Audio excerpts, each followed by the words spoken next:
The thing about teaching is that's a little bit unusual is you teach in a small space, like a classroom, on your own with minors, M-I-N-O-R-S type minors, who are very young.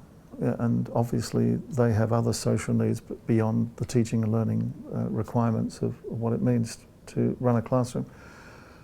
So in a sense you're teaching on your own. You may have a teaching assistant.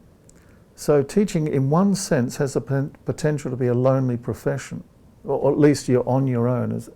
And then you go to the staff room, you race in and out the staff room to grab a cup of tea, or you're on duty in some other form during the rest of the day. So, and apart from team meetings where you're actually doing a lot of planning together, you don't always get a lot of time to really talk about behaviour issues, discipline issues, challenging children.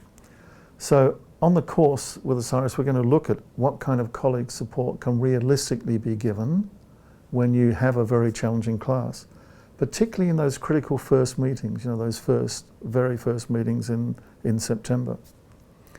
We also talk about giving time-out support. When children are so challenging that they're effectively holding the class to ransom, how can other colleagues in the team, including senior colleagues, give immediate support when a kid is effectively holding the class to ransom for time-out, you know, getting the student calmly but clearly and firmly away from the audience? How can we do that?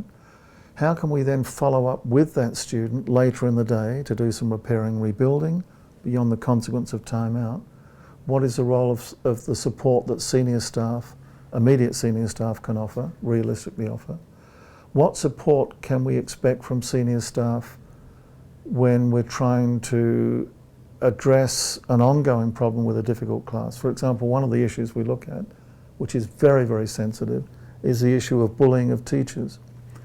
In some very challenging schools, with some very, very challenging and insecure young people, they will actually go out of their way to bully a teacher, you know, intentionally, purposefully, selectively, use language or non-verbal cues to make that teacher feel, as all victims do in bullying incidents, vulnerable and oppressed by the bully, even if the bully is only 15 years of age. So we'll be looking at the course. A small part of the course will be, but an important small part, will be looking at how we confront kids who bully, you know, in classrooms, because most bullying occurs in classrooms or playground contexts, away from the glare of senior staff members. So how can support be given for people who've been the victims of the bullying of teachers?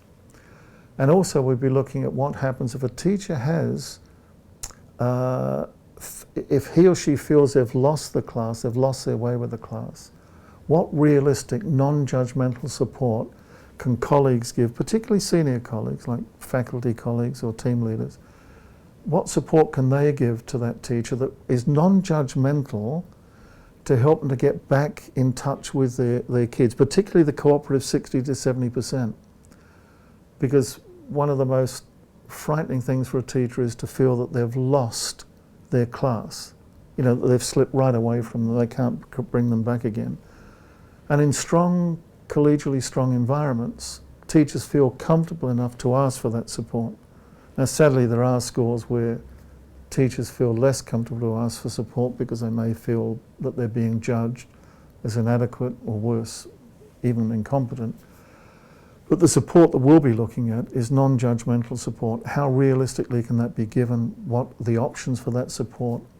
Including even the sort of work my colleagues and I do in Australia, which is to get into the classroom with the colleague and literally team teach with them in their most challenging classes, so that the mentor colleague, there's a kind of a shared existentiality where they see the calling out, the butting in, the smart comments, the arrogant lateness, the kids who are refusing to cooperate.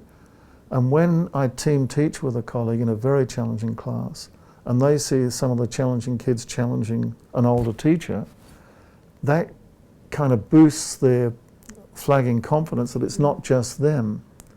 And then when we unpack this over tea and coffee later, they're much more likely to open up about their struggle than if somebody was simply sitting watching them from the back of the classroom making observations, which is a very safe position for a mentor to be in. I'm not saying that's totally wrong, So my colleagues and I have found that that kind of mentoring, where you genuinely team teach, your colleague can see, hear and feel what you see, hear and feel, and they can see how your kids relate to another teacher in the room when they're actually being challenging. And it also has a positive coaching element over time. We'll be looking at that on the day as well.